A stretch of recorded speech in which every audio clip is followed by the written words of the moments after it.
Hello and welcome. I am Thomas Porteous and you are watching The World Report. Let's take a look at some of the top headlines. In a 90-minute conversation with Donald Trump, Vladimir Putin agrees to initiate talks to end the war in Ukraine. Ukrainian President Zelensky, he said he also spoke with Trump about a lasting, reliable peace. Trump's calls with both sides come as Ukraine says it's unlikely to join NATO. Ukraine's head of anti-terrorism is arrested for spying for Russia. Authorities say a high-ranking Ukrainian colonel was passing secrets to Moscow. Israel calls up military reservists as it prepares to resume its offensive in Gaza. This move comes amid concerns that Hamas will miss a deadline to release more hostages. The European Union plans to hit back at US steel and aluminium tariffs. Brussels targets nearly $5 billion of US imports with duties as high as 50%.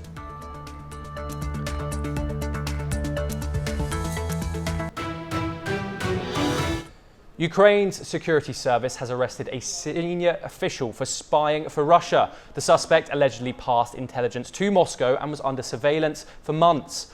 The head of Ukraine's SBU says they monitored his devices and even fed Russia false information. Meanwhile, European leaders are demanding a seat at the table in any future Ukraine peace talks. A joint statement insists that Ukraine and Europe must be involved in negotiations, but tensions rose after US Defense Secretary Pete Hegseth dismissed Ukraine's pre-2014 borders as unrealistic and ruled out NATO membership. European diplomats were blindsided when Donald Trump later spoke with Vladimir Putin, pushing for immediate negotiations. We are joined for more on this discussion by Gilbert Doctorow, Russian affairs expert, joining us from Brussels, and Professor Alexei Haran, Professor of Comparative Politics at the University of Kiev-Mohyla, joining us from Kiev. Thank you very much for joining us. Gilbert Doctorow, I wanted to come to you first, and from your perspective, how credible do you find this accusation that a senior Ukrainian intelligence official was working as a Russian agent? Well, anything is possible. So if they had been following him, I assume they had good reason. But I think it's just a minor point in the day's news. What happened in the Putin talks with Donald Trump is a completely different scale of importance. We will move on to that very shortly. Professor Alexei Haran, can I get your thoughts on this accusation that a top Ukrainian anti-terror official was working as a Russian agent? Well, it's difficult to comment because we have only official commentary about that. So, look, just one thing I would like to say: he is the former head of anti-terrorist group. It's not right now. It was previously. Okay? So, well, nothing to add, basically. Okay, thank you. We will move on to Gilbert Doctorow and we will move on to European powers asking for inclusion in talks with Ukraine. What are the potential benefits and challenges of both Ukraine and European powers being included in these peace negotiations? Gilbert Doctorow, your thoughts? I think the chances of that happening are negligible. It was very clear, not only from the context of Mr. Trump's hour and half discussion with Vladimir Putin, but it was in the context also of the remarks of the U.S. Secretary of Defense Pete Hegseth that Europe will have no seat at the table. Ukraine will have no seat at the table. That this is a big powers discussion between the United States and Russia, in which Ukraine is one element and only one element of the subjects for discussion. And that was clear by Mr. Trump's description of their discussion in his Truth Social platform, internet platform. This was among issues like artificial intelligence and how the United States and Russia should resume the kind of cooperative relationship they had in World War II, when Russia was the single largest contributor in deaths, and that means in fighting the Nazi armies in Europe. So the relationship was put in a very broad context for which the Europeans have no place at the table. Professor Haran, I want to get your thoughts on this. Is there room for Ukrainian powers, European powers, at the table in these negotiations? And are you concerned about Ukraine's potentially not having a seat at the table in these negotiations? Well, but first of all, I would like to correct both Mr. Trump and Mr. Doctorow if we are talking about the role in World War II. It wasn't Russia. The country was called the Soviet Union, and actually most of those people who died were from Ukraine and Belarus, and that's why after creation of the United Nations, Ukraine and Belarus received several special seats in the in the United Nations. So we should differentiate between Russia and the Soviet Union. Now, basically, answering your direct question is, yes, we are disturbed. Definitely, there are some dangerous signs.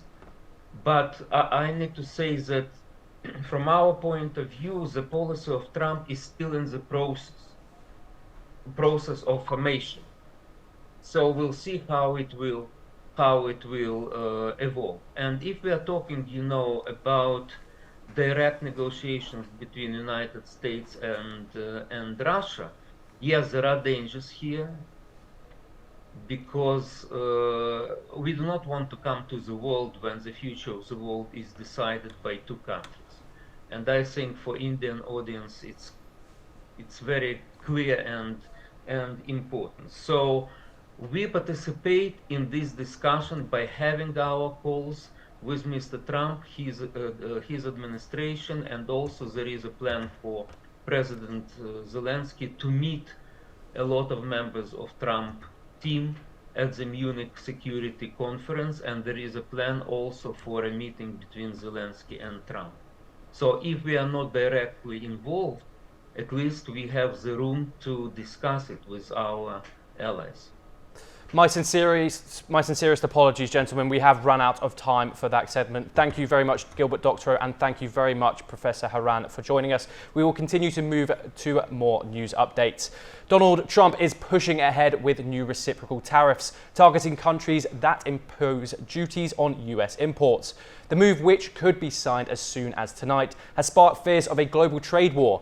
Economists warn the tariffs could drive inflation higher, with US consumer prices already seeing their biggest jump in 16 months.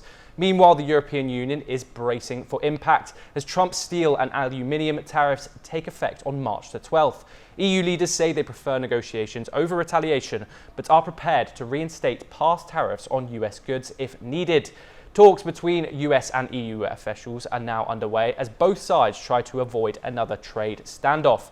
For this discussion, we are joined by Gautam Mukherjee, senior journalist, and Surinder Lalai, international affairs expert from New Delhi. Thank you very much for joining us. Gautam Mukherjee, what are the potential implications of President Trump's proposed reciprocal tariffs on international trade dynamics? Is this going to start a trade war, worldwide trade war? Well, so far, judging by what has happened in Canada and Mexico, and indeed, though it's not tariffs, but threats in Panama, they've all yielded good results for the United States. Things that were being sat upon and not acted upon have been acted upon with alacrity by Mexico and Canada and Panama. So this as a negotiating tactic to first of all impose tariffs and then see what the other side comes up with by way of concessions is working really well and quickly for America. For Europe to talk of reciprocal tariffs is really cutting off your nose to spite your face, because their economies are already in great trouble. They're either growing at around 1% or are in minus.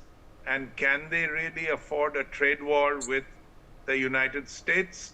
Uh, as far as China goes, China is also quickly coming to the table to negotiate concessions on both sides, but quite a lot on the Chinese side because the balance of power, the balance of the deficit is very much in China's favor.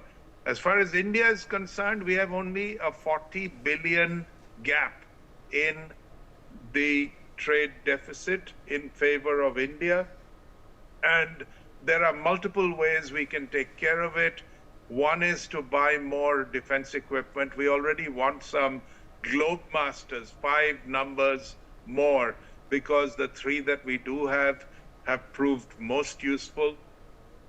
We want to get all the GE engines as soon as possible that have been sat upon by the Biden administration, both for the Mark 1 and for the Mark 2. Now, if Trump thinks those are old negotiations, we have other military equipment to buy from America, as well as to perhaps manufacture in India in joint venture with the Americans. There is also AI, in which we are very keen on collaborating with American firms, just as we have with France. And the semiconductor business is already being seeded quite well, and in 10 years will reap rich dividends for India as well as America. Gautam Mukherjee, I wanted to bring Surinder Lally into this. We're talking about Trump and Modi literally meeting tonight.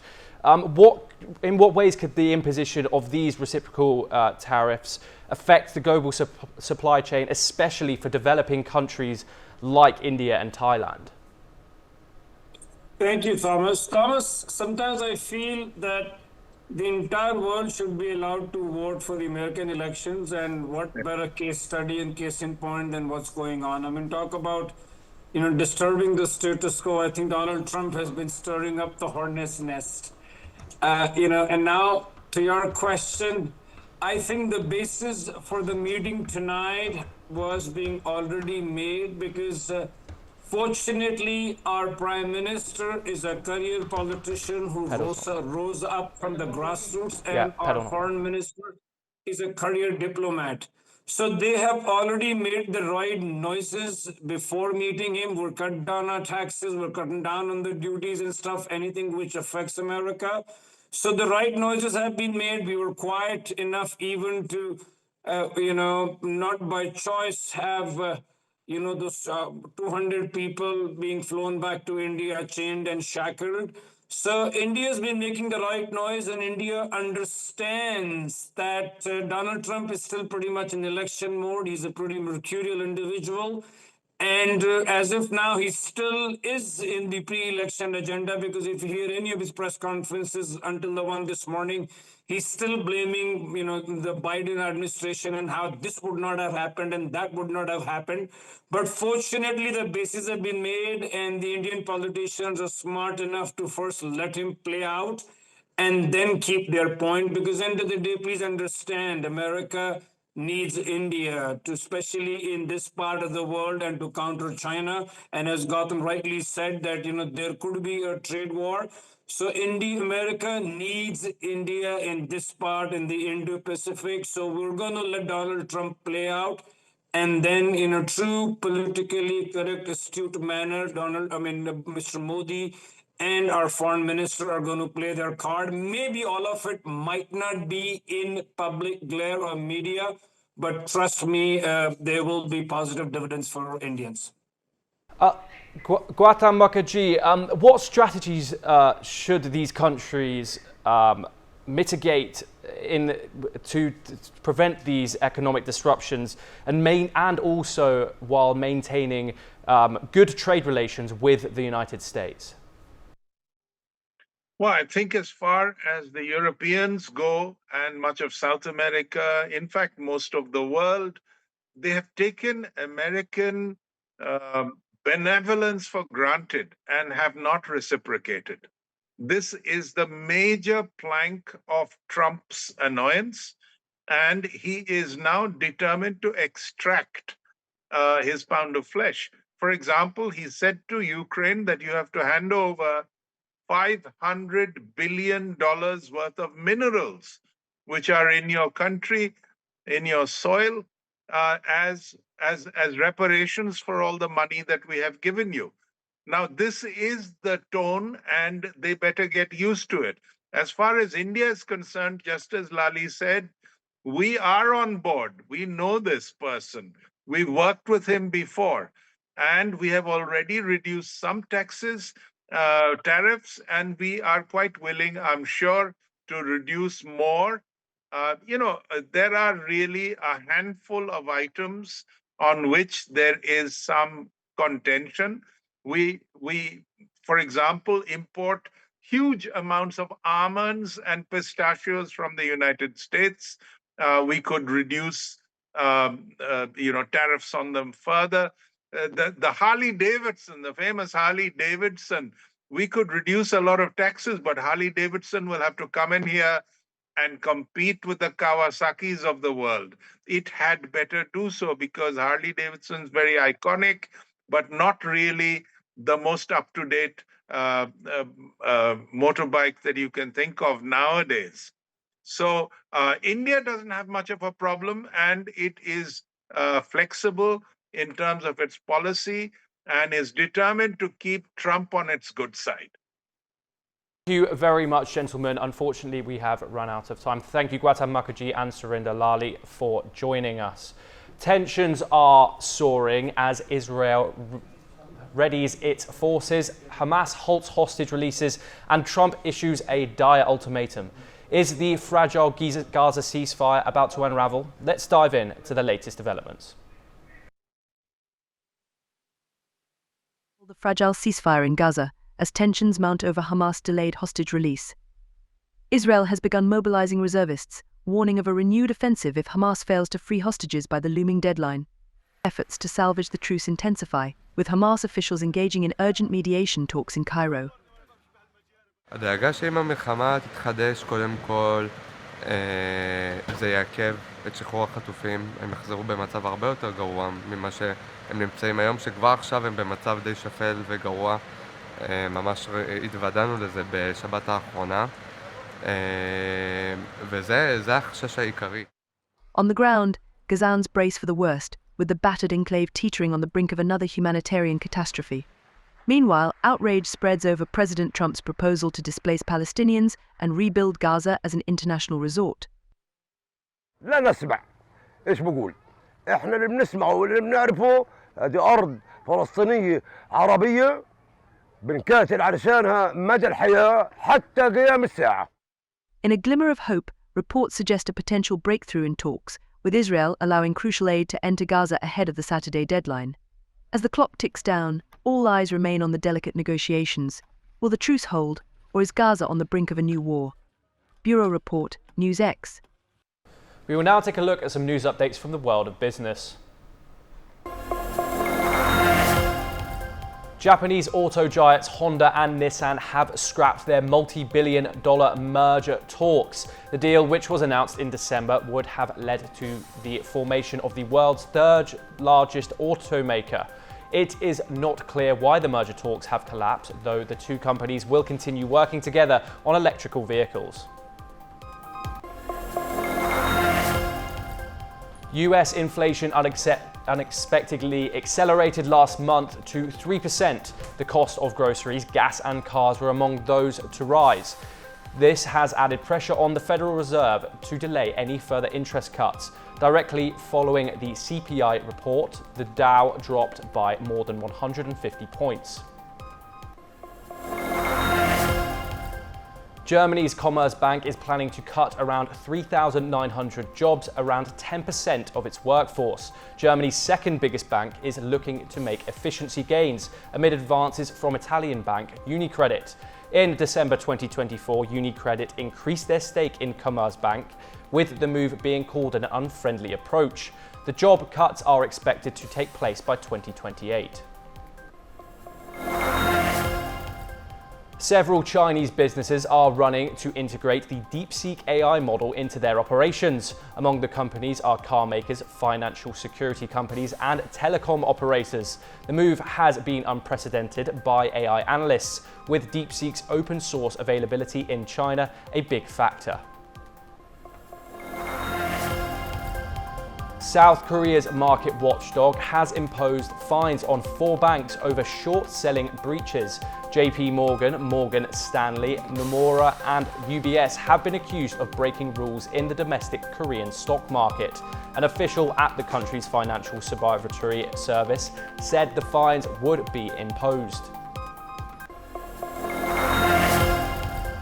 The UK economy grew unexpectedly in the fourth quarter of 2024. This has provided some relief for the under-fire Labour government.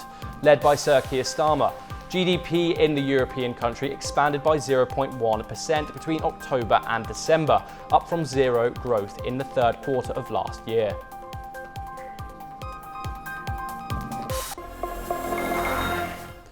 After 2 days of pause, the M23 rebels have resumed attacks on armed forces in the Eastern Democratic Republic of Congo. The rebels have seized vast swathes of land, including the major city of Goma. Here's a report on the recent events. The Rwandan-backed M23 rebels have attacked Congolese government forces in the South Kivu province, breaking a 2-day lull in fighting. Heavy shelling began on Tuesday morning, 3 days after a summit of East and Southern African leaders called for an immediate and unconditional ceasefire. Tuesday's fighting erupted near Ihusi, a locality around 70 km from Bukavu and 40 km from South Kivu's airport. The rebels have seized vast swathes of land in the eastern Dr. Congo, including the major city of Goma. They are now pushing towards Bukavu, the capital of South Kivu, another key city in the region. Around 2,900 people have been killed since early January as a result of the hostilities, the latest UN figures suggest. Meanwhile, reports say that hundreds and thousands of refugees who have fled the ongoing fighting were being forced to return home by the M23. The M23 has denied this allegation, but French broadcaster RFI reported that several large camps for displaced people have been dismantled and their inhabitants made to trek back to their villages in conflict zones. Bureau Report, NewsX. And that is all we have time for. We will continue to bring you more news updates from across the world.